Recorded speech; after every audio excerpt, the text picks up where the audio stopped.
ಹರೇ ಕೃಷ್ಣ. ಇವತ್ತಿನ ವೈಷ್ಣವ ಸದಾಚಾರದಲ್ಲಿ ನಾವು ಭಾಗವತ ಪ್ರವಚನ ಅಥವಾ ಯಾವುದೇ ಪ್ರವಚನ ನಾವು ಅಟೆಂಡ್ ಮಾಡ್ತಿದ್ದೀವಿ, ಭಾಗವಹಿಸ್ತಾ ಇದ್ದೀವಿ, ಹಾಜರಿದ್ದೀವಿ ಅಂದರೆ ಏನೆಲ್ಲ ವಿಷಯಗಳನ್ನು ನಾವು ಗಮನದಲ್ಲಿ ಇಟ್ಕೊಳ್ಬೇಕು ಅಂತ ಇವತ್ತು ನಾವು ತಿಳ್ಕೊಳ್ಳೋಣ.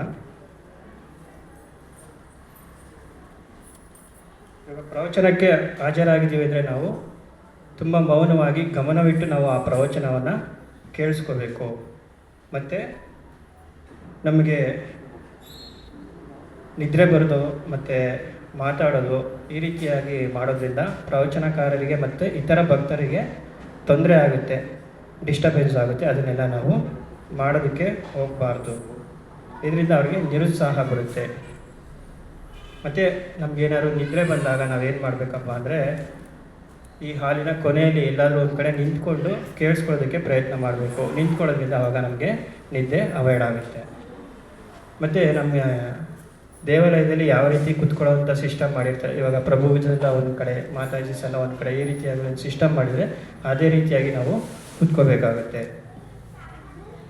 ಮತ್ತು ಪ್ರವಚನ ನಡಿಬೇಕಾದ್ರೆ ಅನಾವಶ್ಯಕವಾಗಿ ನಾವು ಓಡಾಡೋದು, ಹೊರಗೆ ಅಥವಾ ಒಳಗೆ ಈ ರೀತಿಯಾಗಿ ಓಡಾಡೋದನ್ನು ನಾವು ತಪ್ಪಿಸಬೇಕು. ಇದರಿಂದ ಗೊಂದಲ ಆಗೋದನ್ನು ನಾವು ತಡಿಬೇಕಾಗುತ್ತೆ.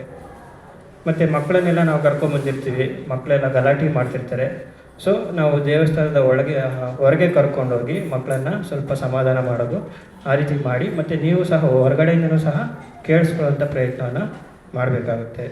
ಮತ್ತು ಅವತ್ತಿನ ಪ್ರವಚನಕ್ಕೆ ಸಂಬಂಧಿತ ಪ್ರಶ್ನೆಗಳನ್ನು ವಿನಮ್ರತಾ ಭಾವದಿಂದ ಮತ್ತು ತಿಳ್ಕೊಬೇಕು ಅನ್ನೋ ಕ್ಯೂರಿಯಾಸಿಟಿಯಿಂದ ಪ್ರಶ್ನೆಯನ್ನು ಮಾಡಿ ತಿಳ್ಕೊಬೇಕಾಗುತ್ತೆ. ಹರೇ ಕೃಷ್ಣ.